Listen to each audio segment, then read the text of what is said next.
see the screen, or are you just calling in? Could you unmute yourself?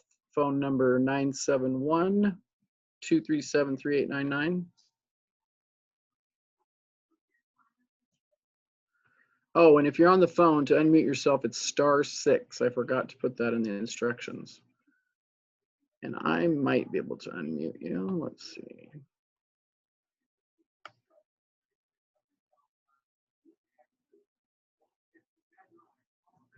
I can't tell. Asked to unmute. Valerie, do you have any help in that area? No, but if anyone does have any comments on the phone, they'll just need to manually hit *6. What I was trying to do is Melissa from the phone, and I can totally unmute myself and talk. Thank you. Can you see the screen? I can, yes. Okay. And anybody else on the phone who can't see the screen? Because if there's someone who can't see it, then I may want to read some of the slides. Otherwise, I'm not planning to do that. So speak up now, or you may miss out on some of the content if I don't read the slides and you're on the telephone. Okay, Valerie, you can go to the next slide.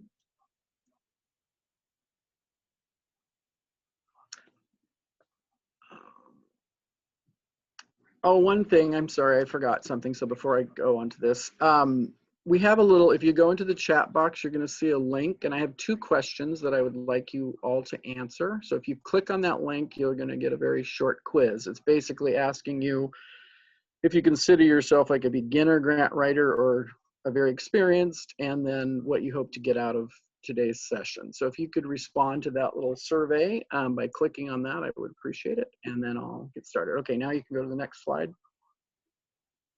So I'd like to start by telling you a little bit about myself. As I said, my name is Cynthia Thompson, and my career in public transportation spans about 30 plus years, I hate to say. I'm getting older, you can tell by my gray hair. And I've written grants for buses, transit facilities, art projects, mobility projects, all types of transit services, bike and pedestrian, options programs, technology. I've applied for numerous funding sources through FTA, ODOT, private foundations, tax credit programs, you name it. My role has typically been, I've been the transit manager. First I was an employee starting in like 1989 in Southern Oregon, and then I moved and worked at Wilsonville for quite a bit of my career. And then in 2007, I started my own business and I usually typically serve as a transit manager, although I'm just now a contract transit manager. I've managed or assisted most of the suburban systems in the metropolitan area. So I've helped Malala and Sandy, I've worked with transportation management associations. I managed City of Canby system, helped with Woodburn with some projects, and spent 10 years at SMART, first in the 90s as an employee, and then it came back again in 2008 and was also the manager and oversaw the new transit center when West was opening, and the Park and Ride project, and a large scale art project that was put up for 2 pedestrian pathways, and community art project in conjunction with a $20 million road project. So it had bike and pedestrian paths. And then I worked for the city of Portland for about 5 years and also did some work for Ride Connection. So I'm currently the transit manager in Yamhill County Transit, and I've probably written more grants than I can remember, and have secured about $50 million plus, I think, in grants over the years. Now, I don't really consider myself a grant writer. People always ask me, oh, you could write a grant. I don't think I really am that, an excellent grant writer for every type of grant. I just happen to knowledgeable about transportation grants and programs, and it's something I care about. And so I believe a lot of the contributing factors to some of my success is because I'm pretty passionate about it, and I am passionate about improving public transportation.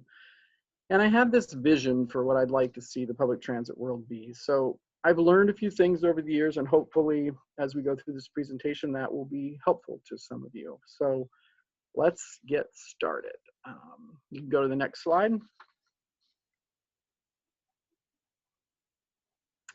This is an overview of what we'll cover today.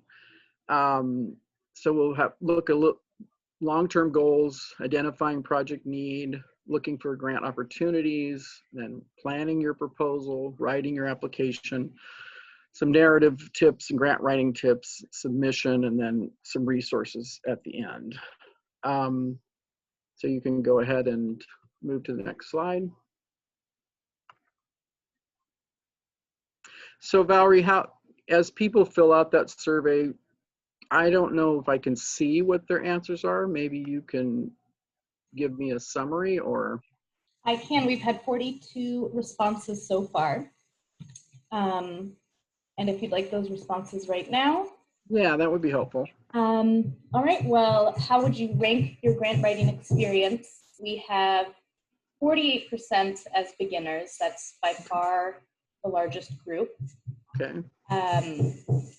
16% with minimal experience, 20% with some experience, and then 12% very experienced, experienced, that's 3 attendees, and then 1 very experienced attendee. Okay, perfect. And then in terms of the 1 or 2 words that you, around what you hope to gain from this webinar, just as a quick scan, more tools and resources, the basics, more knowledge about writing grants. Can you see it on the screen now? I'm just gonna. Oh, there, yeah. Over. Might be easier for everyone to actually see it. So here's our the experience up here, and then just some of the words. So it seems just like, yeah, a lot of people are here for a better understanding and kind of the foundational knowledge. Perfect. I think we can help. And great. So we'll go back to the long-term vision and goals slide. So as I mentioned, I think, oh, wait, one more question. If you could just raise your hand in the raise your hand area. How many of you have a transit plan at your organization, a master plan or a transit development plan? If you could just raise your hand so I can see, that would be helpful. Looks like most of you do. Well, that's good. Okay, great. The days have changed from the old days when no one had them. So as I mentioned earlier, I attribute a lot of success in the grant writing area to the fact that I kind of have a passion for it and it was personal to me, but I don't think it needs to be personal to you for you to be good at it. Ideally, if you have a plan, that's really important. So having a coordinated plan or a transit master plan, or a lot of times there's other plans in your community that you're not even aware of that can be very helpful when you're writing grants. So find those plans. And I know the transportation system plans can sometimes be a little boring, but there are times when that is really key to have that. And some systems that maybe didn't have a master plan, they might at least have a 5-year operations plan or some other type of plan. Even the local downtown plans and community plans like that, it's nice to know what they say and to read them and take the time when you're not under a grant deadline and just see what's available in your community. They can be very important as you're applying and seeking opportunities for grants and even developing partnerships. So you can go to the next slide.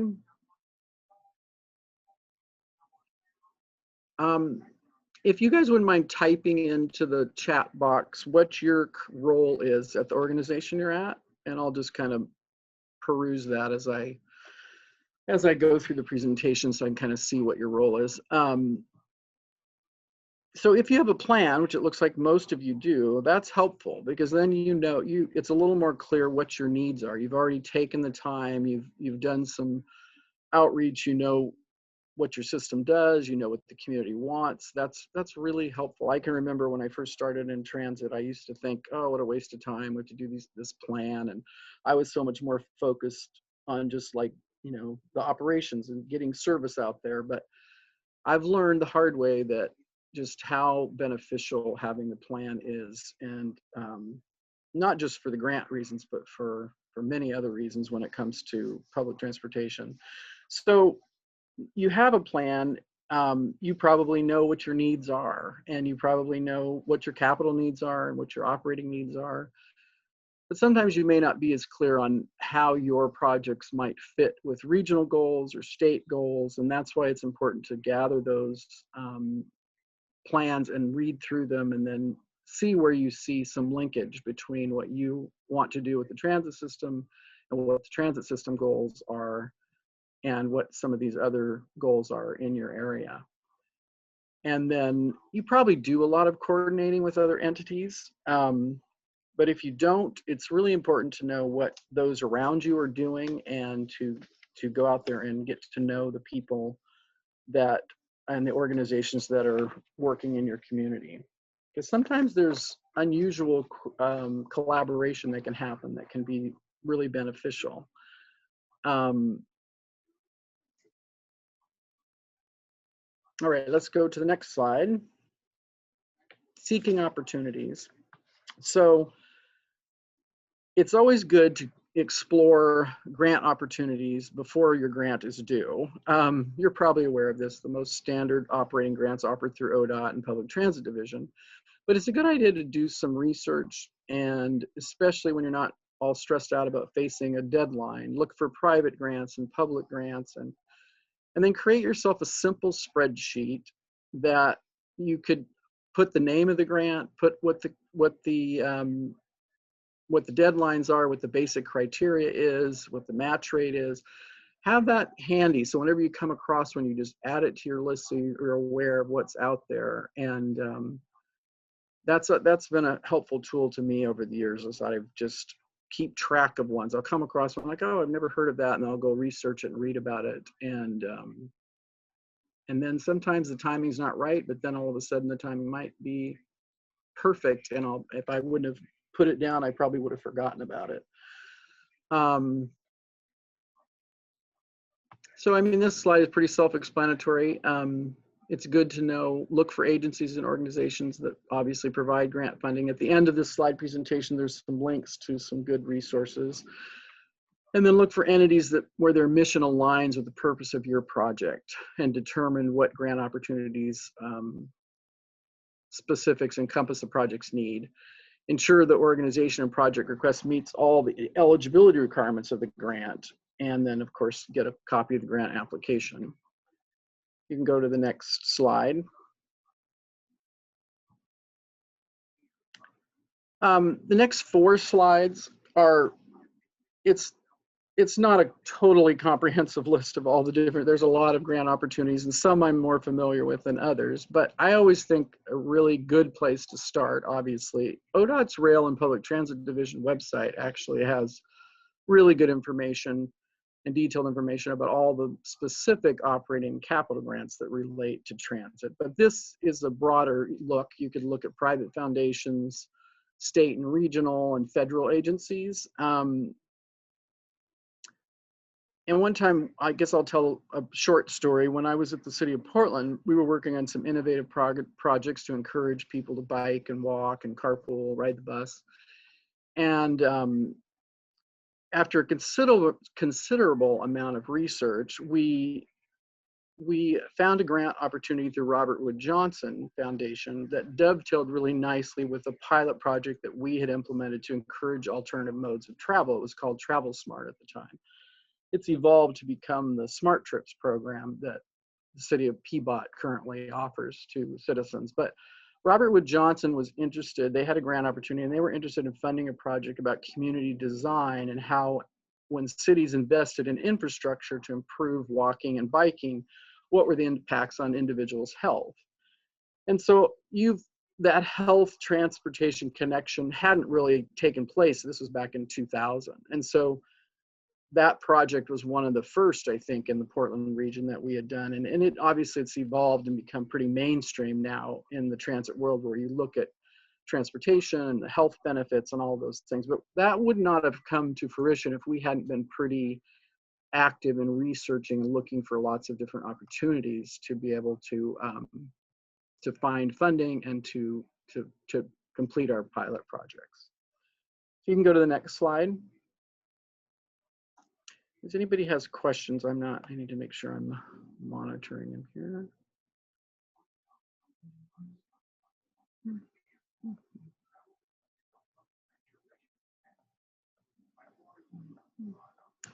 Perfect.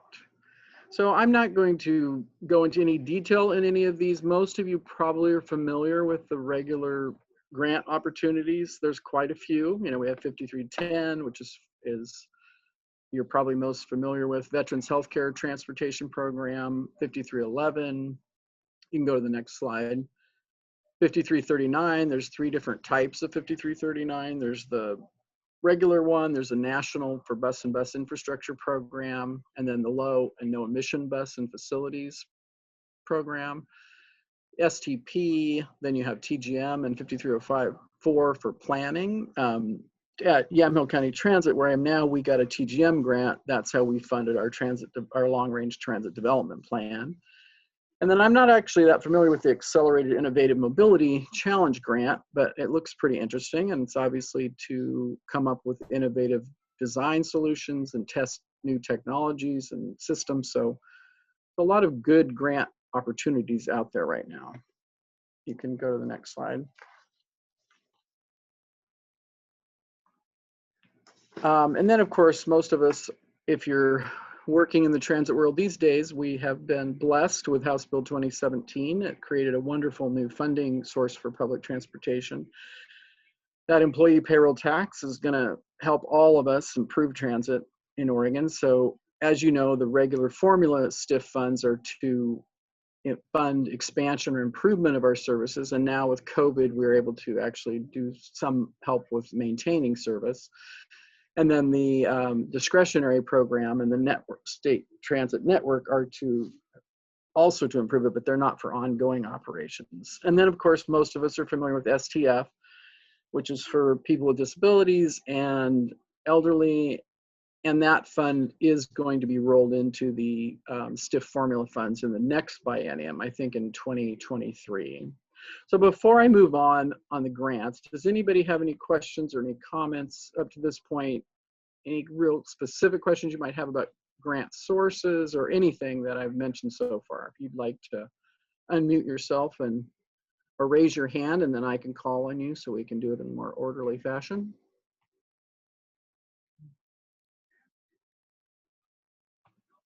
See, it looks like I have quite a few. Cinda, do you want to, unless you didn't lower your hand from before, are you asking a question? Would you like to unmute? And no, I must have forgot to lower my hand. I'm sorry, I'll go fix that. That's okay. Looks like Tim, you have your hand raised, Tim Bates.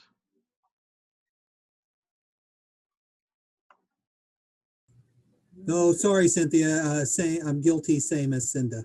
I just lowered. Jeff, you too. Hazen. And Melanie. Must be. Sorry, Cynthia. I don't even see my hand raised. That's okay. I do that all the time, so we're good. Okay, so nobody has any questions? And feel free after this is over, if you had, if you're just a beginner and you've never done this, and none of this even makes any sense to you, hey, I would be happy to respond to any specific questions you have. So you can email me or call me, and I'd be glad to respond. There is a question here. It says from Jen, will we lose the STF funds? As far as I know, we aren't going to lose them. They are just going to be handled differently. So this is the last biennium where we will use the process that we've been using. I haven't heard that we are going to lose the funding, and we don't have the guidance yet on exactly how it'll be handled in the STIF process, but and then I did notice there is a ballot measure that is actually increasing the tax, although some say that could actually not necessarily result in more funding for us, but I don't have the answers to that yet.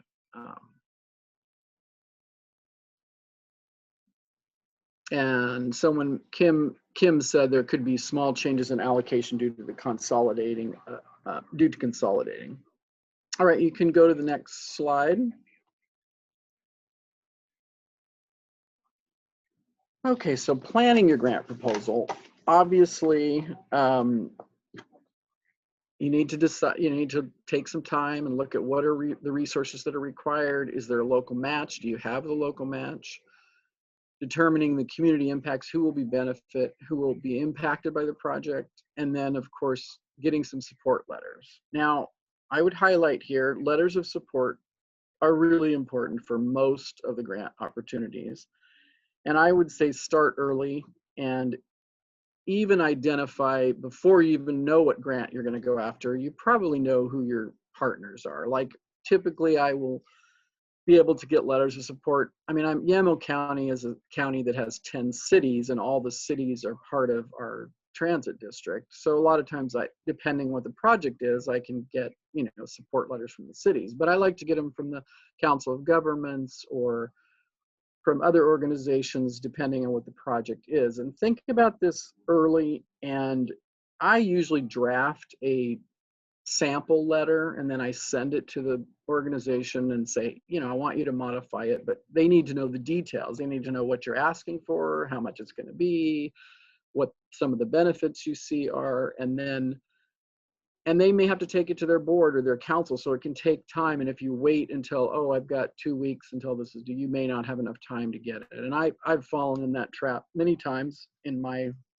career writing grants. So I've learned that it's always good to know who your partners are, where you want to get those letters of support from, and if you have staff who you can delegate that to, that's a good thing to delegate and say, hey, go work on this and make sure that it happens and follow up.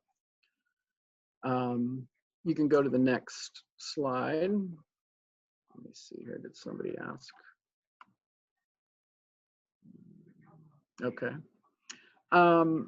So when you're getting ready to write your actual grant application, gathering information is key. I mean, I think it's great to do it, all the time. Be gathering information. Like I said, create yourself. I have created a couple spreadsheets. I have one that's just like information about all the different grant sources that I think could apply. I have another one that's like language. I have a summary of like looking at Yamhill County Transit, for example, from the 10,000 foot level and say, okay, we're in Yamhill County, there's this many people, and drilling down to the basic information and then working on that language so that it's very concise and succinct, and I can put it into 1 or 2 sentences so people can remember it, they can understand it, and preparing some of that copy in advance. I like to do it on an Excel spreadsheet, so I have like description of the system, descriptions of our services, all the kind of, descriptions of the fleet, and then I'll even draft like need statements for various things that I know we're going to need down the road, so that stuff is prepared in advance. And then obviously when you're writing a specific grant, you're going to want to, tailor it to what that grant is. But it is very helpful and saves you time if you can do some of that work up front. Because, they always say it always takes more time to make something brief. And that is really, really true. If it takes time to edit something and get it down to where it's really says what you want to say, has all the information you want, but is brief. So do that all the time. Be working on that. Or maybe you have someone in your organization who's really good at writing, and they could work on it when they have downtime. Those are things that are very helpful. So obviously you want to gather your information, organize your ideas, and like I said, developing need statements. You can develop those need statements. Develop a need statement for what your technology needs are, for what your fleet needs are, for what your service needs are. If you prepare those in advance, it can really be helpful. Then when you're really ready to write it, obviously an outline is great, and providing a narrative detail is important. You can go to the next slide. This is part that, reading all the guidelines and requirements, I've learned the hard way back in the day. I'm one of those people who probably likes to skip the instructions, just jump to the end. And in grants, that can be problematic. You can spend a lot of time and go through a lot of work and then all of a sudden be like, oh, shoot, if I would have just read that a little more fully and paid attention, I might not have wasted this time and have to go back and rework. So reading through them, always thinking about the who, what, why, where, how, and benefits. Who, what, why, where, how is just so important. You've got to think about what information do you need. Always be thinking, the people reviewing this don't know your system. They don't know anything about it. Sort of like that elevator speech you want to have that's very short and sweet, but somebody could repeat it. They could remember it. They could repeat it to someone else. They could share it. A lot of times we get caught up in the story, the background, like we can tell the whole story about how we got here, got to wherever, instead of just starting out like, this is the project, this is what I need, this is how much I need, you know, and then, you know, if you want to add some more meat to it, start with what the facts are, start with the very basics. And then if you have the staff, I know many of us operate with very limited staff, so you know, may not have the ability to break tasks out to different people or to different partners, but if you can, that's a great thing to do. You know, it's really a good way to do it, but it isn't always that easy. Benefits, you know, just be thinking about the benefits of the project and what it means, and gathering data and information. We're so lucky to have the internet, you know, really. I used to do this in the days when no internet, and believe you me, it took a lot longer. And there's good information on the internet and quality information. I mean, there's some bad, but you know, you can find a lot of good information that can help you provide backup and documentation and statistics for whatever your project is and whatever you're asking for. You can go to the next slide. Does anybody have any questions? Make sure I'm not missing anything here. Okay. And once again, as I said, reread the guidelines and make notes, and then identify kind of your main points, your themes. I think this is critical. Goals of the funding source. I think it's really, really important. I can't stress this enough, to know what the priorities are of your industry. Whatever this, you know, like right now, for example, the state, and I think the feds, wanting to see transit agencies be moved to more alternative fuels for their fleet, for example. And so there's always some key goal that's like, you know, and it'll be spelled out in the grant guidelines. And you have to it's good to know and important to know what is what's in the forefront of those agencies and what are they really looking for. Because even if you can't do it, maybe this project, like for example, recently, you may have a difficult time linking your project with a particular goal that they're seeking, but you can address it. So for example, I wrote a grant recently for buses. We had a fleet that was very old, aging, needed replacement. Our plan, we have a goal to, you know, to have alternative fuels, CNG, electric, but we don't have a facility, and we just don't have the infrastructure yet to be able to do that. So what I did, because I know it's important, I will write, here's what we need, and talk about the fact we're getting clean burning diesel and what are the benefits to clean burning diesel. And then also mention that it is our goal to eventually, you know, move to a more alternative fuel type fleet, but we have to accomplish a couple of things before we can do that. So it's just important to make sure you know what the funding sources, what their mission is and what they're looking for, and address it. Even if you can't totally say, yes, we're going to do that, you can still have your language address what the goals of the funding program are. All right, you can go to the next slide.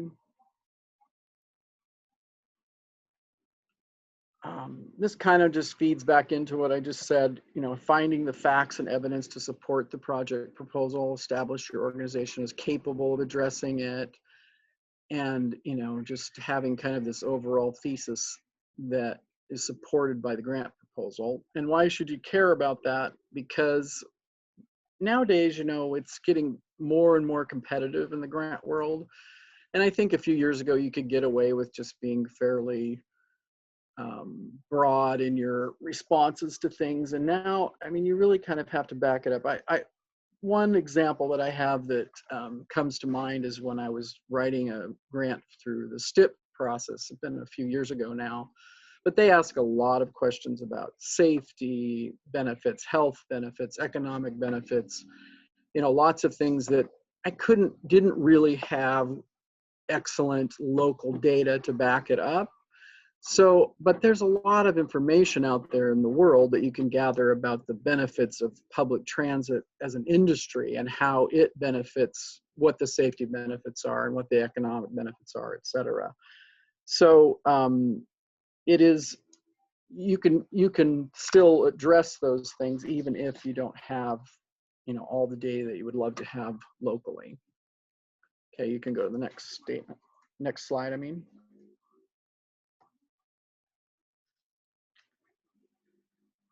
So can anybody tell me why, whoops, I have a typo there.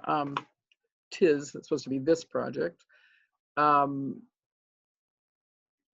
Whoops, I think we skipped one. Can you go back? I think I usually have the successful example first. There we go.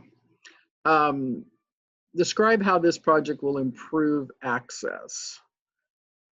A recent assessment of XYZ County's dial-a-ride program revealed a disproportionate number of trip denials and late arrivals between the hours of 10 a.m. and 3 p.m. in the bedroom communities of X, Y, and Z.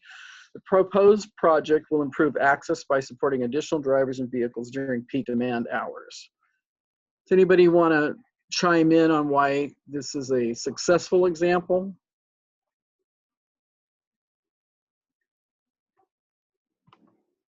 Why you think it might be a successful example?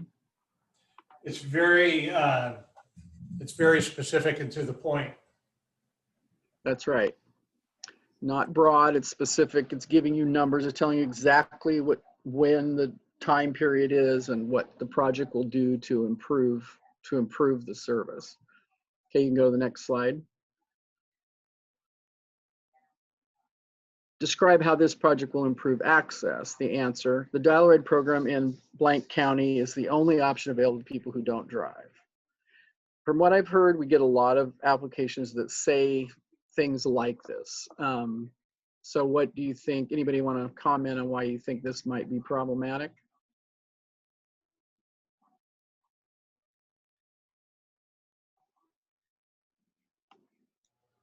It's not very specific. That's right. Yep. And a lot of times we like to tell a story. You know, I've read applications where people will talk about all the, you know, we have a large population of elderly and disabled and, you know, it's the only service available, and they will go on and on and on, but they don't really link what the project is and how what are the benefits. I mean, you kind of have to, you know, it's inferred, but it's not specific, and specific is important, and especially these days. Okay, you can go to the next slide.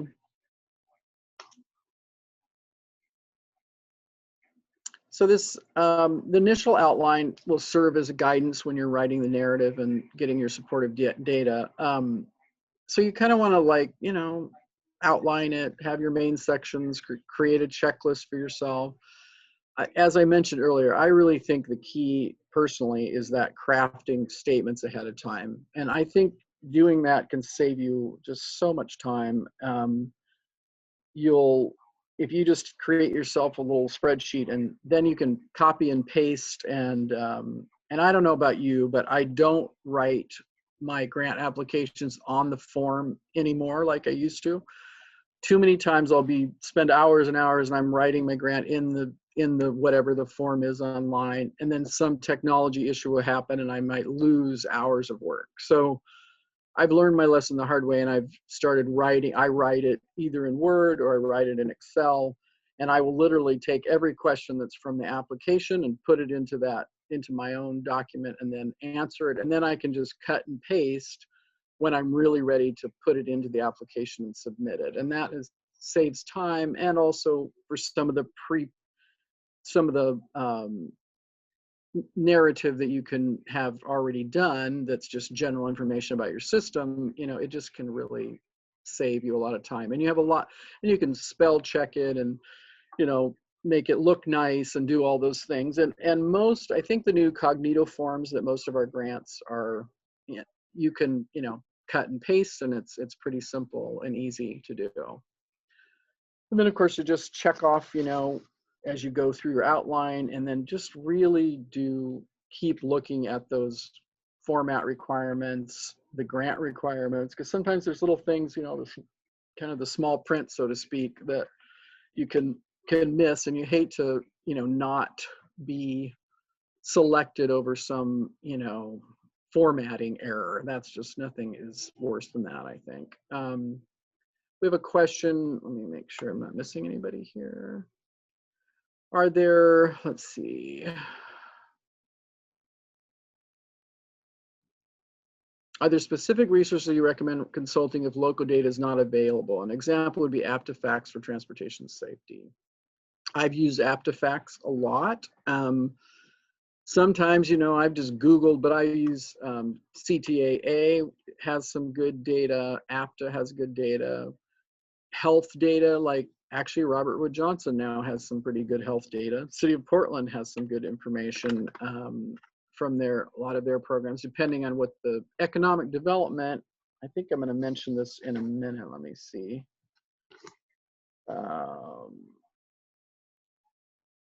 Maybe I skipped over it. I'm going to tell you a little story.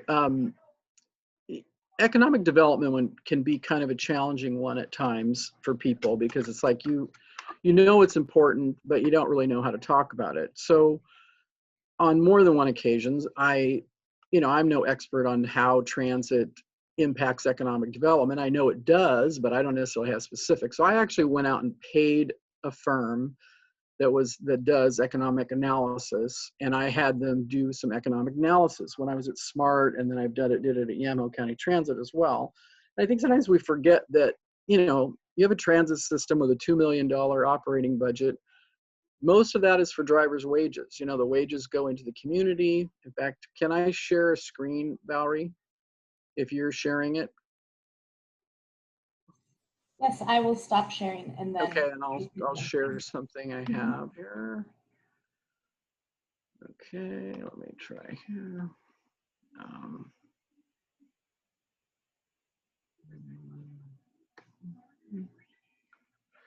I don't know, maybe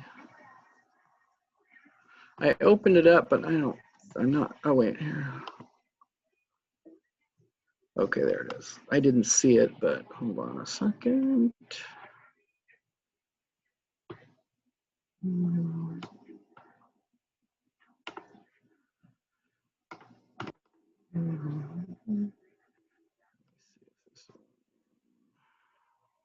This wasn't what I was going to show because I don't see it on there, but just a second. I'll show you. Okay, here it is. So here's one that was economic development. And I had a much longer report than this, but if you go to the bottoms, I used the IMPLAN model and showed actual direct economic impact from labor impact. And there was a full report that went with this. Of course, I couldn't fit it into that space, but sometimes I don't think people think, about seeking outside help, but sometimes in some grants, if you're asking for $3 million, and you want to, you really need to show some data, it's worth it. It's really worth actually going and finding, or maybe even paying someone to do some work for you and get some information. So that only cost $500, I think, when I did the one at SMART, which was an economic analysis of the impact to the community. APTA, someone asked what APTA and CTA mean. APTA stands for American Public Transit Association, and CTAA stands for Community Transportation Association of America. And let's see, there's somebody gave you a health data link. There's quite a bit of that now. There wasn't for many years, but there's quite a bit of information about health. And if, like clean burning diesel, I've found quite a few sites. I'll have to look them up again, but I could I could put that in a handout that's available later for some of the benefits of, you know, clean burning diesel types of things if you're not able to do the alternative fuels yet, like CNG and all those other things.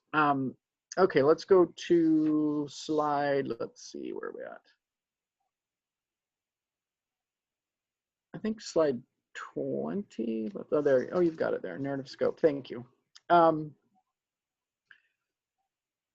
So here's an example of a pretty specific, you know, it's buses are kind of easy, I think, because it's, you got to replace 2 buses.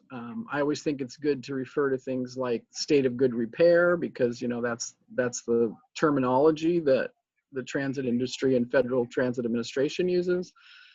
We want our fleet to be in a state of good repair, and, you know, our fleet is aging, and so replacing 2 vehicles. And you tell them how old the vehicles are. If you have an asset plan or an asset replacement plan, some of the grants, you can put those as attachments, and then you could highlight the vehicles that you're planning to replace, and then it could have all the information. I have a huge spreadsheet that I have pretty much everything about my vehicles. So I've got the VIN numbers, I have the state numbers, I have what grant it came through, when it was replaced, all, you know, everything there is to know about a fleet, and you know, how old it is, all of that information. And that can be useful. I mean, you don't maybe want to, you know, send them pages and pages, but you could just highlight if you're replacing 2 vehicles, then you don't have to type all of that into your narrative. The other thing that I think is really important on this, and we'll just stick with buses, is most of the grants nowadays ask about whether you can scale your project or not. Be sure to spell out specifically what that means. So I always will say, I'm asking for 1.6 million for, you know, 6 new buses, category A buses with a useful life of 500,000 miles and 12 years, so on and so forth. And then I'll say, this project can be scaled, the minimum is, and you do the calculations for them. So let's say you were going to ask for $750,000 for 3 buses. You put in there, the minimum is $250,000 for 1 bus, $500,000 for 2 buses, and $750,000 for 3 buses. And make sure they know you can provide the match. You don't want to say, you know, if you don't say anything, what if they gave you $100,000 and you can't buy a half a bus? So you don't want to make the committee have to do the work, so you want to be sure to be very specific and as clear as possible. Okay, you can go to the next slide. Let me see here. Yes, you can get copies of these slides afterwards. Oh yeah, Transportation Research Board is great. That's another resource. And also, what's the other one that's like Transportation Research Board? Just escapes my mind, but it'll come to me. Okay, so the narrative project detail, always support the project needs statement and scope of work. So it's good to provide some information so they can see how your funding strategy and budget breakouts. I think one of the more complicated ones I did recently, I mean, buses are pretty simple, you know, and service can be somewhat complicated, but usually you have a cost per hour, and you can, you know, technology is the one that I've had some challenges with, and I had to do some fairly more elaborate budget breakdowns, because it had everything from the hardware, the equipment, the ongoing software costs, the training, and lots of different pieces to it. And so I've had to come up with, you know, a little budget summary and provide that with the application. And of course, the letters of support, important. I can't say it enough, you know, really spelling out the benefits and community impact. Just going back with that what, where, why, when, how, and then benefits, benefits, benefits. If you're going to include human interest stories or real events, I think that's fine. But let's say if you have enough space and you have enough words, start with a specific, and then if you want to follow, a lot of times we want to do something, put background and then the details. Do it the opposite in a grant. Write what you want specifically and why, and the benefits. And then if you want to tell a story, put it below that. You know, it's like, for example, here is a great story about Mary Sue and how this program benefited her. That's fine, but don't start with that. Put it after the facts and after the succinct statement about what it is you want. I noticed in some of the newer applications, and, you know, we do have to thank ODOT and Public Trans Division and, you know, just, I suppose, the evolution of all of these things. You know, grant applications are so much easier than they used to be. You have those cognito forms, which I kind of got annoyed with in the beginning, but to be honest, you know, they do a lot of the calculation for you. They're fairly simplified. You know, it's a lot easier. And I noticed in some of them, they will have, you know, your finance department put in a form that, yes, we have the financial capacity to do this, but depending on what your request is, you know, it's good to have that's something you can do ahead of time also, is have, you know, demonstrate your knowledge, experience, and technical capacity and have that ready to go.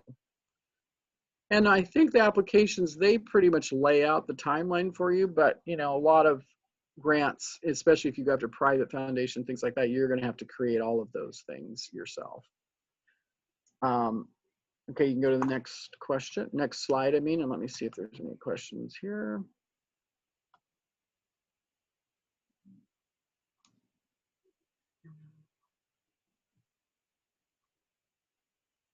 I'll get back to Ashley on that question in a little bit. I don't know if I actually know the answer to that, so I'll get back to you. So these are just some important but pretty simple grant writing tips. And I am not a model of give yourself enough time. I tend to have so many balls in the air and I can wait to the last minute. And I think really what I've done to sort of help myself with that is my years of experience helps me, so it's easier for me to write them. But doing that pre-work where I have things already written, I've got, you know, so I don't have to reinvent the wheel. You know, I've got a lot of it prepared. Obviously, there's specific things you have to do, but that's really important. And then not generalizing, being concise, and really focusing in on the details, trying not to repeat things, and revise, edit, clarify. What I would say here is find someone, I don't care if it's your mother, your brother, your husband, your daughter, I don't care, somebody who's not in your world. When you're done, or maybe even when you're drafting some of these, you know, statements or language ahead of time, have someone who's not familiar read it. And if a lay person who doesn't know and understand all the things about public transit can understand what it is you need and what you're asking for, then you've done your job. So it's very important. Get more than one person to do it. I you know, obviously you need them to proofread, but it's also good to read for understanding and content. I think that's really important. I would highlight that strongly. I always have at least 2 or 3 people proofread, and go through it. And I always find something, you know, something where I've just missed it, or I've got a typo, or who knows, just something that, and sometimes things are obvious to me, but, you know, imagine the reviewer, they're going to see so many, and they can't get lost in all of the narrative. You know, they need to be able to go, well, you know, County X, they need a new service on this street for this reason because it's going to benefit X, Y, and Z. You know, it's got to be that clean and clear, and I think you'll be successful if you can do that. Okay, you can go to the next slide. Understanding the submission process, and registering ahead of time. And, you know, I've been caught up in where I've been all finished and then had a technology problem, and because I waited to the last minute, just being completely stressed out to the point of, I don't even want to talk about it, to be honest. So it is important to do it early if you can. And I know how hard that is. I do know that's not an easy thing to do. But it's better to really strive for that than the last minute being caught up with, just technology problem or another thing and miss your deadline. There's nothing worse than that. All right, you can go to the next slide. Once you've put it in, be aware of what the process is, and then you can I think nowadays, they're really good about responding, and usually will get feedback pretty quickly once the application's put in, and what the timeline is. So you should be fine, just keep following up on it. And I think that's it. You can go to the next slide. Okay. So here's some resources. I have to step away for just 1 second. I will be right back. So take a look at those. RTAP is an excellent resource. And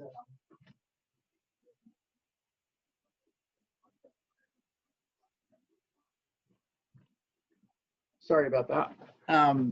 That's a really good resource. And somebody wrote thoughts on use of acronyms. Oh, in your application, is that what you're talking about? Do you want to expand on that, Elizabeth? Unmute yourself. Yep, I was just wondering what your thoughts are on using acronyms in the application. I don't. And I've made it a practice that I almost always will type out whatever it is and then put the acronym after. Then let's say I need to use it more than once. I will at least have spelled it out once, then I can use it. But I try to always spell it out. I think acronyms, there's so many, and so many times people, you might think, well, they're in this world, they know what that means, but that isn't necessarily true. So I think it's important to spell them out whenever possible. And let's see. Okay, that's the end. We're almost at the end of our time, but I would love to hear from folks if you have other questions, things I didn't address. And you can just raise your hand and then I can call on you. Let's see if I've got.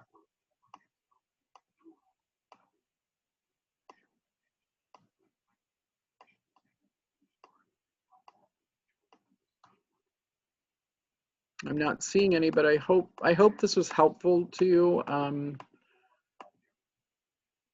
I know how challenging it can be, and I realize that sometimes you're in the midst of it and you don't really think about what the questions are until you're really doing it. Then that's when you really have all the questions. And I'm happy to help people, so you can find me, and I'd be glad to provide any input I can.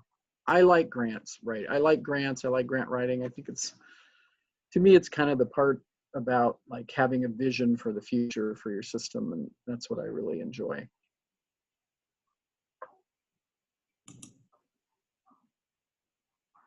So did we answer? Anybody have a question that didn't get answered on? I don't see any. The thing about the competitive edge, if our local match is dependent on a future grant award, is that that's to do with STF, right? That was from Ashley. This is Andrea with Cascades East Transit. Originally asked that question just because so many of these grants come up, but we may not exactly have the local match immediately. So I didn't know if it was a deterrent to say, well, we are applying for X, Y, and Z, which will serve as the local match for this grant application. That's probably not ideal, but I think if that's the only option you have, then you should do it. I mean, it's right.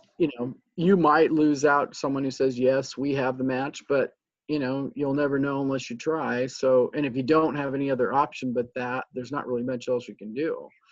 So right. Now maybe what you could clarify, let's say it's a grant that you typically get, or that there's if you could give more information about how the likelihood of you getting that, I would share that information. Okay. All right. Thank you. Yeah, you're welcome. All right. Well, I thank you, everybody. And I don't know a lot of people in the transit world these days, so I'm kind of out in my own little world in Yamaha County. But if you're ever out there, come say hi. And although I'm not there right now because of COVID,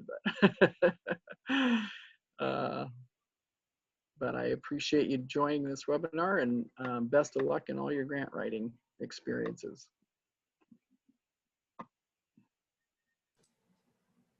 All right. Do we just stay on here, do you know, Valerie, for the next thing, or are they gonna? Yes, I just sent a message to the group in the chat, but we are now transitioning over to the Oregon Public Transportation Awards. So feel free to stay on and enjoy, and thank you very much, Cynthia. Yeah, thank you. All right, I'm gonna Valerie, stay. Valerie, this is Jeff. There's some people waiting to be let in. Jamie and Doug, I know. Yep, I'm gonna let them all in. I just wanted us to wrap this up. So thank you. Thanks. Mhm.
Jeff, this is Sarah Hackett, and I think I have the video queued whenever you're ready.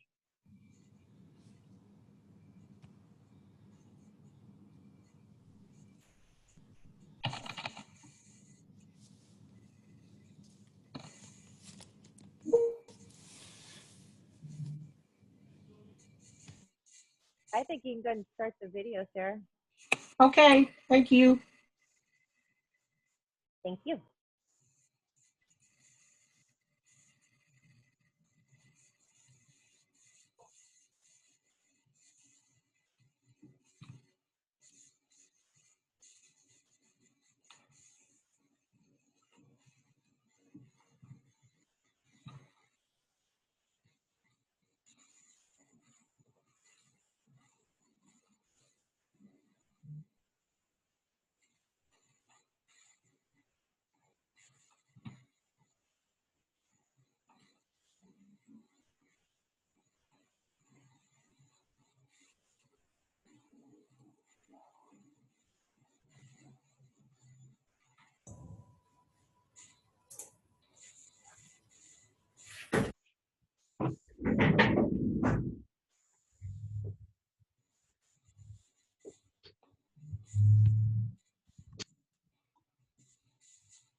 Hey, Sarah.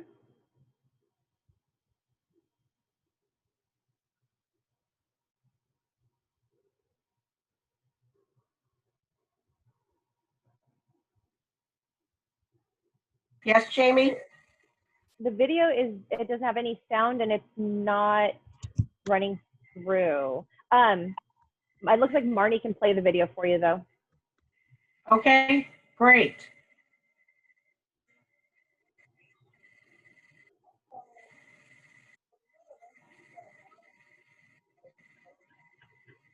Let's see.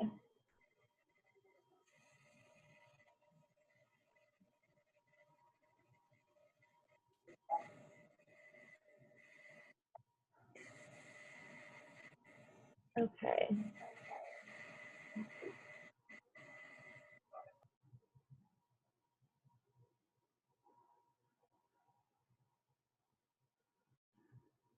Can you turn Marnie into a presenter? Or hand host control to me and I'll do it?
Sarah? Yep, Are you able to pass the controls to Marnie or to me? I haven't been able to. Okay. Become a Teams expert, not a Zoom expert, I'm sorry. No worries.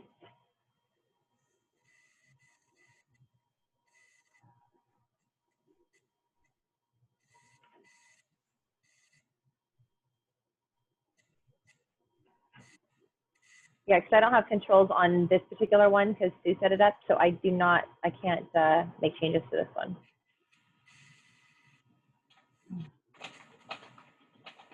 It should be under your more options.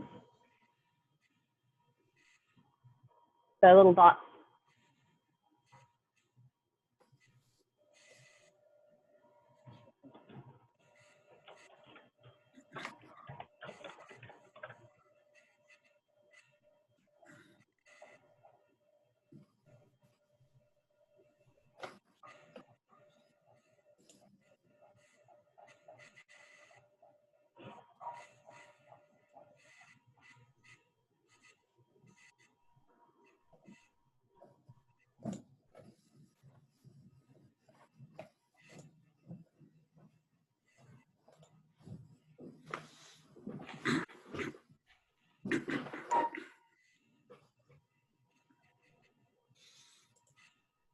How's it going, Derek? It's good. Hey, do you want me to give just kind of a little introduction while we're Yeah, that would be fantastic. to kind of break the ice? So hey, welcome everyone. This is our annual To Go and Oregon Transportation OTA board award ceremony. We typically do this at the Oregon Public Transit Conference, which is canceled this year, as you all know. And so we wanted to do something virtually. I'm on both boards. And we had requests for nominations go out all last month, as well as I think in the end of August, and got some great submissions for a lot of different categories. And so we had compiled some videos. Some of our board members, Kim Purley, one of them, had and recorded some videos via Zoom calls of people accepting their nominations. And so that's what we're trying to kick off here and play a series of those videos. The physical awards were actually mailed to the recipients by the OTA. So they have those now in hand. We're just here to celebrate a lot of the accomplishments that our members of public transit community and also transportation options, celebrating the amazing work that they've done all year to help propel transportation options, and we're here to acknowledge that. So I'm going to tee that one off. Thank you.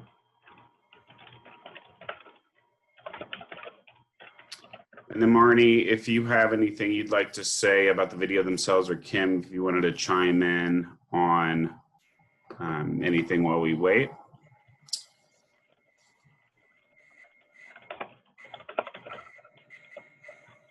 Hi everyone, I'm Marnie Duke from Metro in the Portland region. No, just thank you to everyone who put in time to help make this happen. And I'll double that for Marnie. I'm Kim Curley. I'm a board member for Transportation Options Group of Oregon and the OTA board. I get to be on both, which is really fun. I get to know all of the transit and transportation options people. So we appreciate you sticking in here. You know, I have weeks that go by where there's only one Zoom fail in my bag of tricks, and I'm often on mute or not doing the right thing. So appreciate you sticking in here. If we can't make this happen today, you get like 45 minutes of your time back in your life, and then we will share the videos with you later. Hey Marnie, I just sent a request. Were you able to see that? Yep, I did, and I approved that. And so I'm gonna play the video, and I think hopefully if I press play, folks will tell me whether they can see it or not.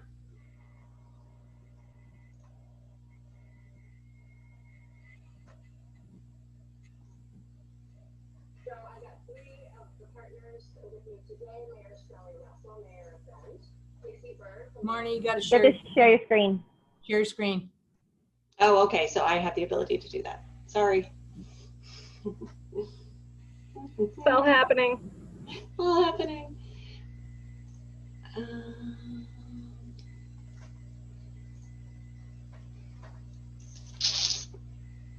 Now I'm the one.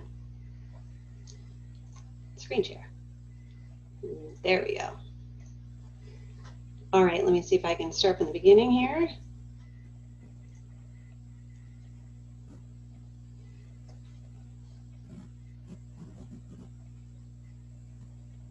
So I got three of the partners with me today: Mayor Sally Russell, Mayor of Bend, Casey Bird from the Mobility Lab at OSU Cascades, and Derek Hoffbauer, who is our friend from Cascade East Transit. Mayor Russell, what did you think about Ride Bend? I'm a believer that the traditional ways that transit was used and presented to our communities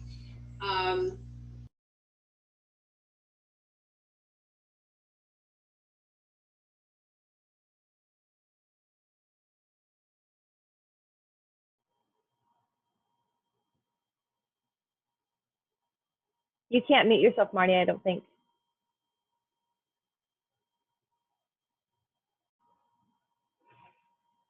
people who really needed it most to move throughout our community, both a cost-effective and a time-effective way. Thank you. Casey Bird, OSU Cascades Mobility Lab. Yeah, we're pretty excited about what we're able to do in launching Ride Bend. As a mobility lab here at the university, we are looking for new ways to attract students to more sustainable travel options. So we're pretty excited when we're able to find public and private partners like Fleet Options and CET and City of Bend, all represented on this video call, but also working with Visipan, St. Charles Health System, and other partners like Gold Mill District in supporting our marketing efforts to get people to share rides around Bend. So Derek, traditional fixed route transit is pretty expensive. How did this change the game for CET to be a partner in this app-based system? Right. No, this was a good way for us to learn about the potentials for microtransit. In 2017 and 2018, CET ran this system as a fixed route, just went in a loop, and it had some limited success. You know, it had some challenges, and that, you know, the partners came together to try to figure out a way. You know, how can we more efficiently move people? How can we have, you know, better access to our city's, you know, common destinations and popular destinations? And, you know, how can we do it in a way that's, you know, that supports new technologies and is attractive to both visitors and locals as well? And I think it's a really great example of how smaller, more less urban communities can use technology to close those gaps. We don't have as frequent service. You can't just stand on the side at the bus stop and every 15 minutes a bus goes by. We just can't afford that kind of system in our smaller areas. So we love this as a transportation option.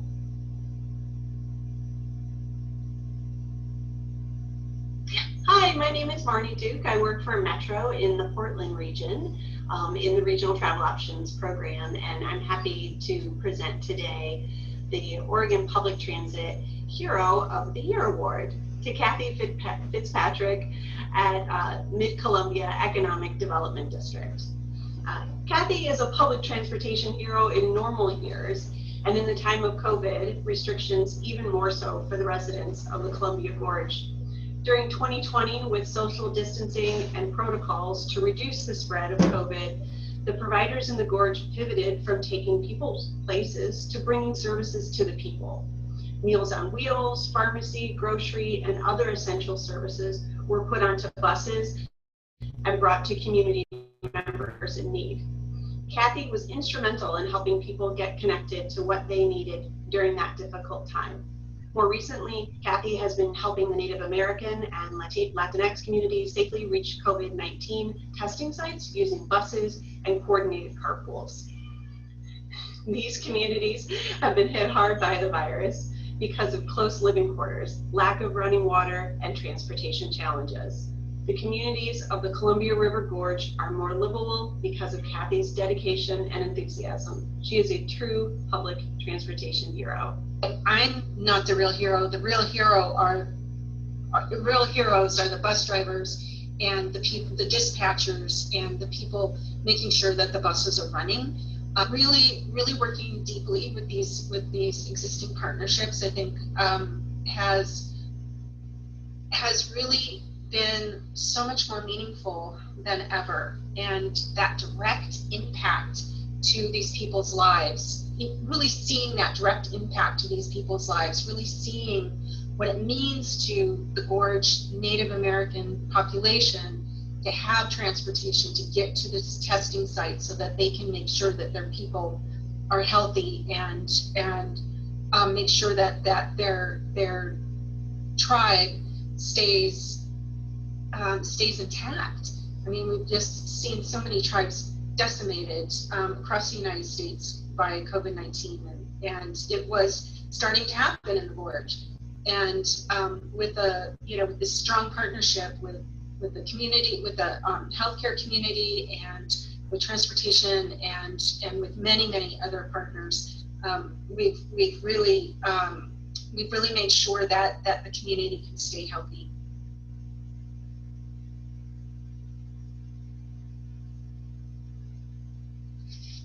Good afternoon. My name is Kelly Ross, and I serve as Executive Director of the Oregon Transit Association. Today I'm going to announce the 3 recipients of one of our highest awards, the Distinguished Public Transportation Service Award. And this award is intended to honor a public transportation decision maker, elected or public official, or private citizen who has contributed at the highest level to the public transportation industry through policy, legislative, initiative, and leadership. Our first recipient this year is Mary MacArthur. Mary serves as the Executive Director of the Columbia Pacific Economic Development District and Administrator for the Northwest Act. During the grant process and all through the initial project implementation, Mary used her connections to make sure congressional, legislative and local elected leaders were kept apprised. As we began to implement the project, Mary's significant communication network helped us get large numbers of civic leaders to workshops in all 5 counties so that we could better understand regional perspectives on transit, identify needs and gaps, and to help develop the connector brand. Our second recipient of the Distinguished Service Award is John Putnam. John has been involved in a wide array of roles concerning public transportation in Oregon over the last 30 to 40 years. John grew up in rural Oregon and is a proud 3rd-generation Oregonian. He moved to Portland in 1994 and has been an advocate for public transit since the late 80s. He was not an advocate because he was employed in the transit industry. He was involved because access and mobility are vital to independence, equality, and success. He is a bus riding customer. He has been a passenger on rural, suburban, and urban systems, and to this day, he rides public transit daily. He has been disabled since he was 2 years old, and he learned at an early age the value of mobility and access. Our final recipient today is Ken Rivernider. Ken was nominated by the Lane Area Commission on Transportation, and I'll read from their nomination letter. Since 2016, Mr. Rivernider has provided public testimony to Lane Act regarding the need for transit service connecting Florence and Eugene. He highlighted the needs of our county's community members to access essential services and expand recreational opportunities for those facing mobility barriers. He was a leading voice in successfully advocating for Oregon Department of Transportation to fund a feasibility study of a Eugene to Florence bus route. The service has continued to operate through COVID conditions with stable ridership, which is a testament to the lifeline service it is providing. This vital route may not have happened and certainly would not have been as well planned and implemented had it not been for strong community support led by community members like Mr. Rivernider.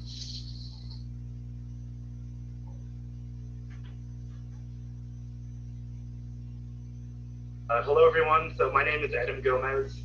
I am the board president for the Transportation Options Group of Oregon. So today I have the pleasure of presenting the Oregon Transit Association's Outstanding Public Transportation Employee Awards, which recognizes an employee of a public transportation system who has made outstanding contributions to the public transportation industry. So today we have 2 very worthy and outstanding winners to announce today, who have worked both tirelessly to provide accessible and reliable transportation options to the communities. We'll be introducing both the winners and giving them a minute to accept their awards. So first up, we have Andrea Burrow, who's the interim transportation director at Central Oregon Intergovernmental Council in Cascade East Transit in beautiful Bend, Oregon. So Andrea has dedicated 15 years to the advancement of public transportation through many roles, including transportation demand management coordinator, transportation planner, facilities manager, senior transit planner, and her current role with COIC as interim transportation director. Andrea is passionate about her work and improvement of accessibility and reliability of her region's transit network.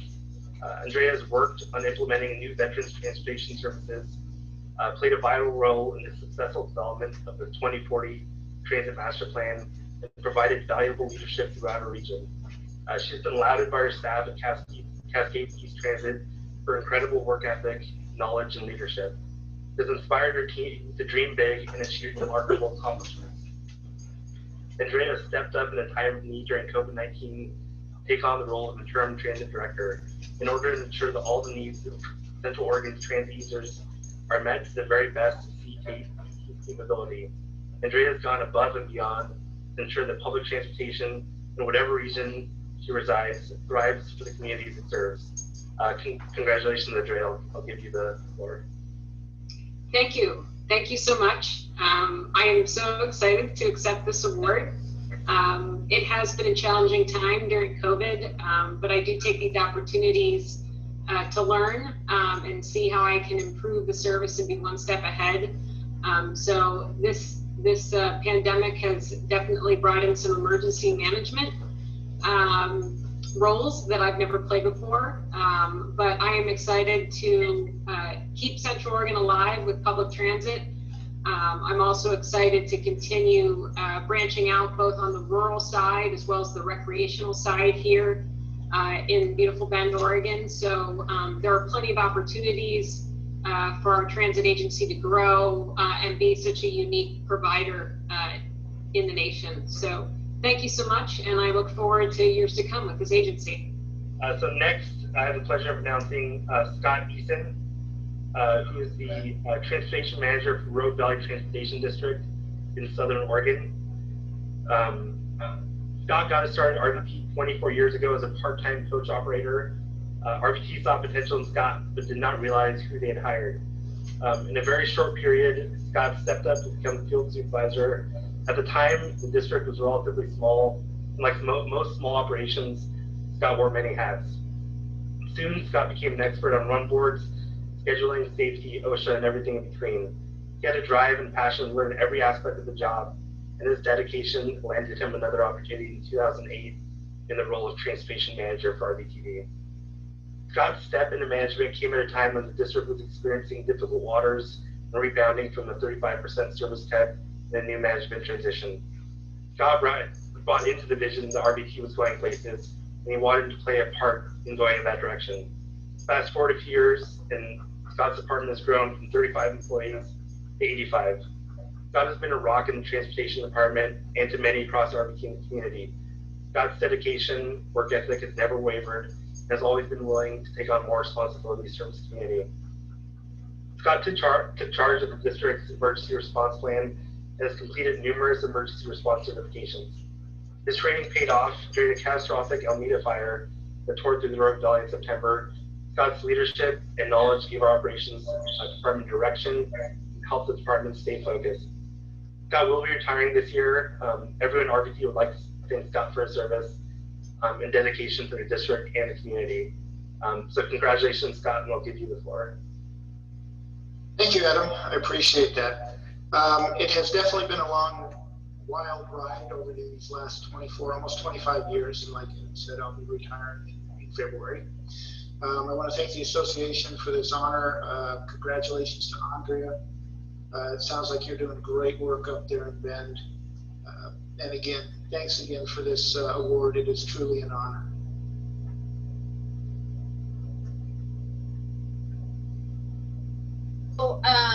So you were nominated as the Outstanding Public Transportation Board Member, and the letter did, the nomination did give us a little bit of background that you were with ODOT for over 20 years. Congratulations on your planning career there. And you sat on some transit committees, it looks like. But the nomination says you worked at a breakneck pace as you put together all of the resolutions necessary to get the district started. You worked tirelessly with people who sometimes didn't know about transit at all. And you definitely show grace under fire in your board meetings and your continuous teaching. You have a take charge attitude, and you're patient and kind, and you smiled through it all. Well, Douglas County was forming a transit district because of House Bill 2017 and the STIF funds that were going to come toward transit agencies, and they wanted to get out of the transit business. And so they decided to form a transportation district, something that this county and this area has talked about for decades. I was actually associated with Umpqua Transit back when the Umpqua Regional Council of Governments was in existence. And when was that? Probably at least 15 years ago. And I was the outgoing president of the board at the time. So it was interesting that at that time, I was shutting down transit. I was putting it trying to get the county to take it over because I felt it was important. It was probably the only time I was a city councilor at the time, probably the only time I ever had to play political hardball to get the county to take it so we wouldn't have an interruption in service from the community and stakeholders and funding, and just trying to figure out a way to make all of this work. And we're still, we're still in growing pains, and we're still growing and evolving. We're beginning a transit master plan. And so I think a lot of good things are in store for our agency, and I'm really excited to be part of it. And I'm really grateful to my board for the support that they gave me in moving forward.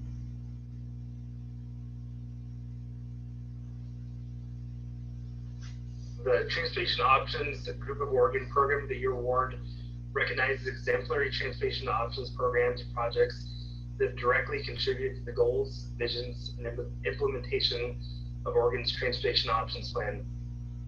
This year presented challenges to all of us that we have not seen before. We saw agencies, programs, and individuals across the state quickly adapt and use transportation options to respond to the unique disruption caused by COVID-19. Today, I have the honor of announcing the Community Cycling Center, which serves communities across the Portland area, as a winner of the 2020 To Go Program of the Year. For their work in quickly adapting their bicycle repair, training, and outreach programs to respond to the needs of the community after the onset of COVID-19. The Community Cycling Center has coordinated a group of staff and volunteers to make food deliveries by bike and cargo bikes with food pantries to in-need households. It's also shifted its bike shop operations to continue to provide vital transportation resources for refurbished bicycles and repair services to the communities it serves. For many children living in low-income households, a significant portion of their daily nutritional needs are provided through schools' breakfast and lunch programs. With stay-at-home orders in place, these programs were no longer available or difficult to access for these families in need.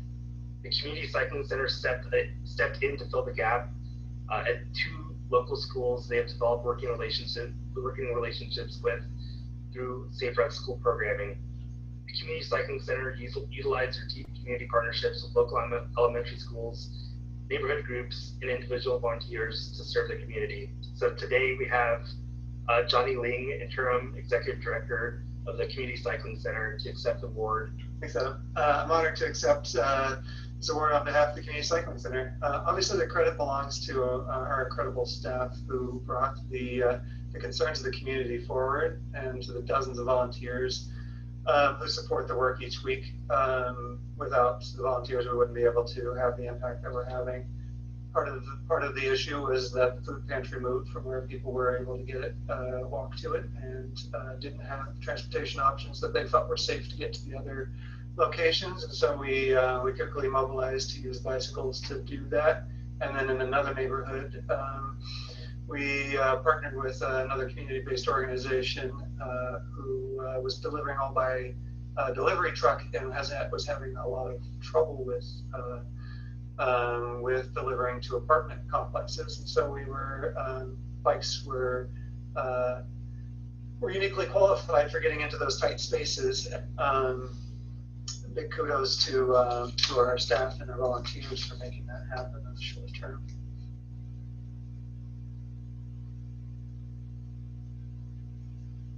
The Transportation Options Group of Oregon Individual and Leader of the Year recognizes and celebrates an individual who has greatly contributed to the field of transportation options in the state of Oregon. Through their work, dedication, and passion for improving transportation options in the community and across Oregon. So I have the pleasure of announcing and awarding my colleague, fellow TO board member, and my friend, Cody Franz, as a well-deserving winner of the 2020 To Go Individual of the Year.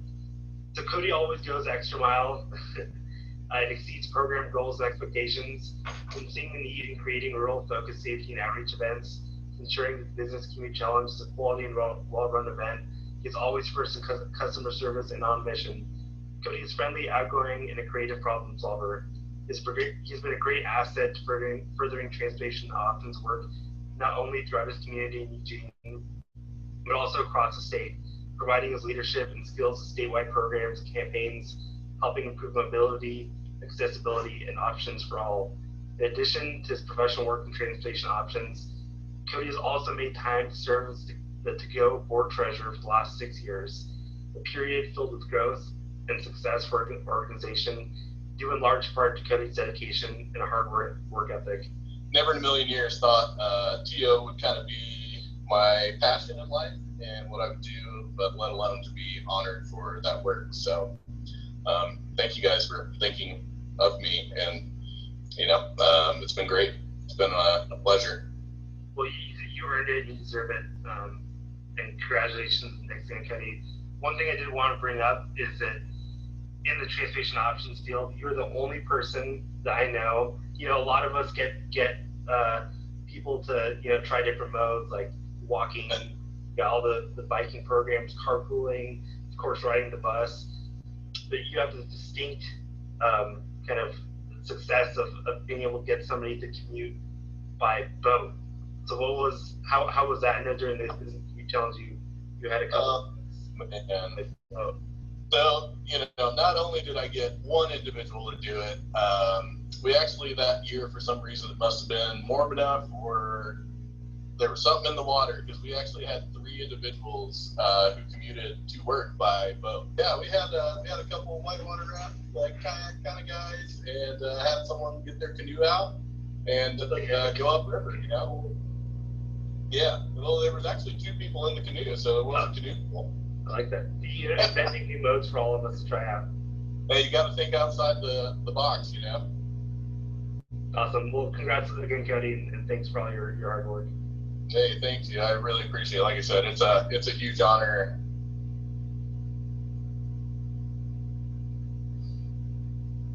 So I just want to say a little bit about what was in your nomination.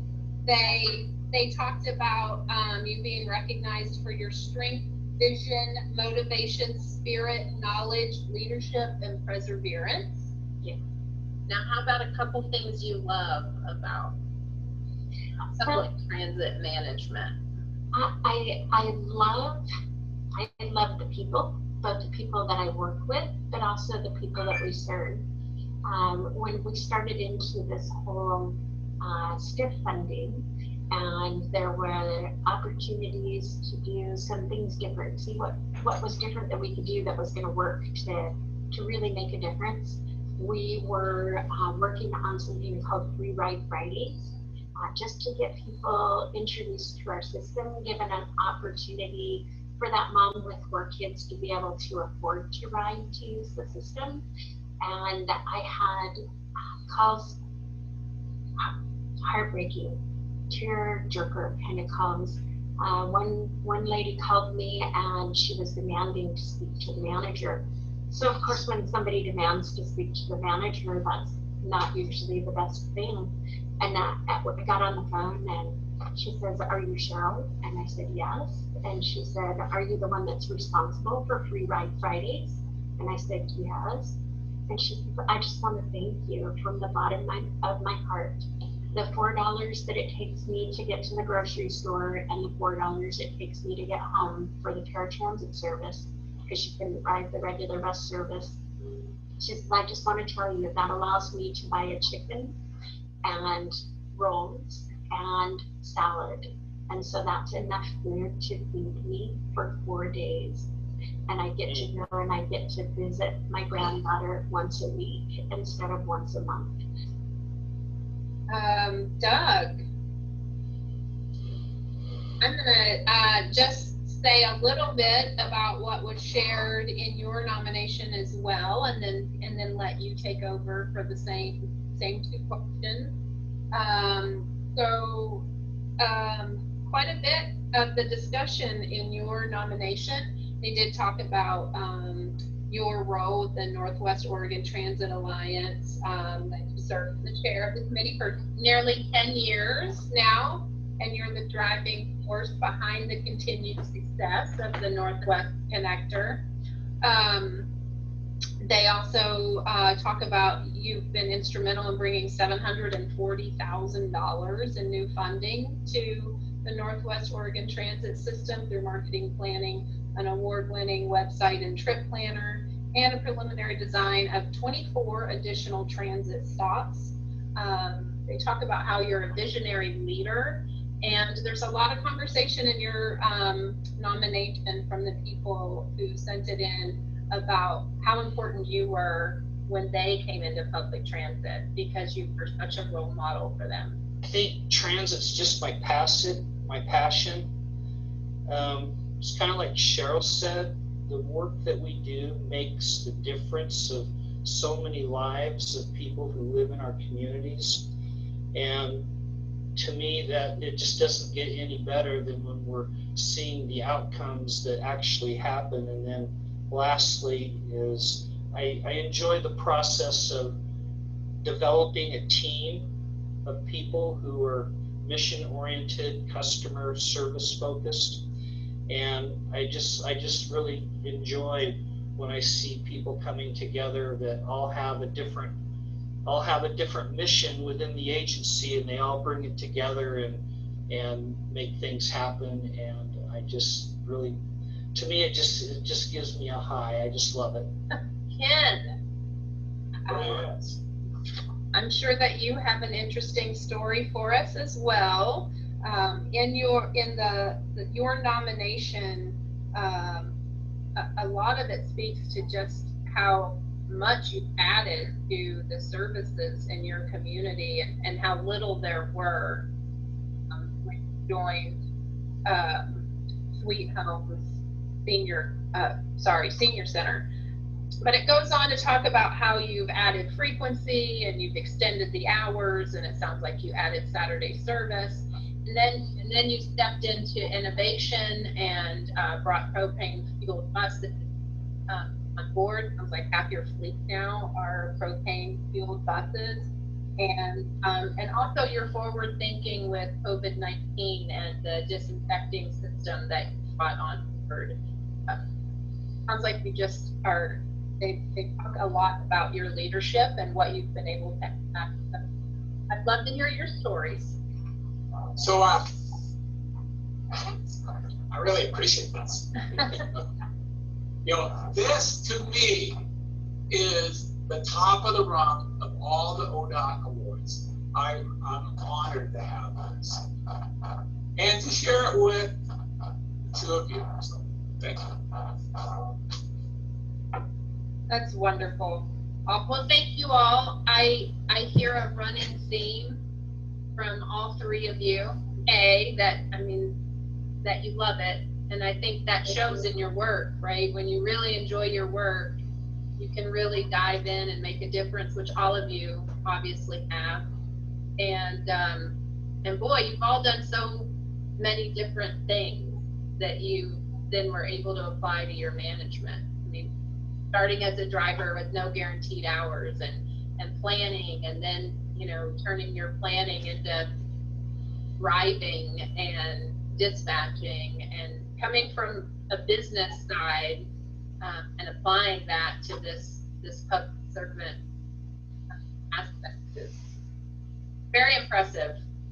Great job to all of you. Thank you.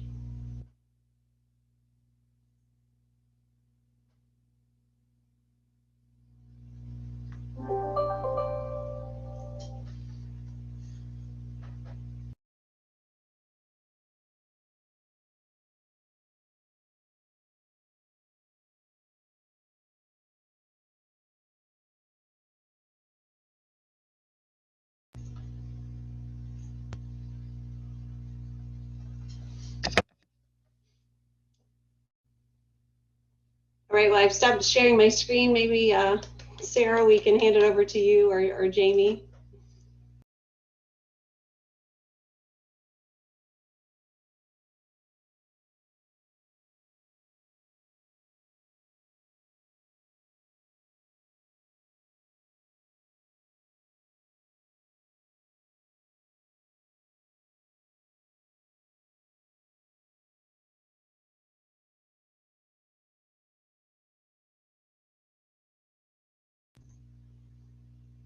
Did the whole video work for you, Marnie? So you're there, but not like a voting. That's kind of what I think you're saying. No, I do not feel that RTC in Region 1 is given the quote unquote the level of influence that is now being expected from FDA. That's not me. I'm not sure who that is.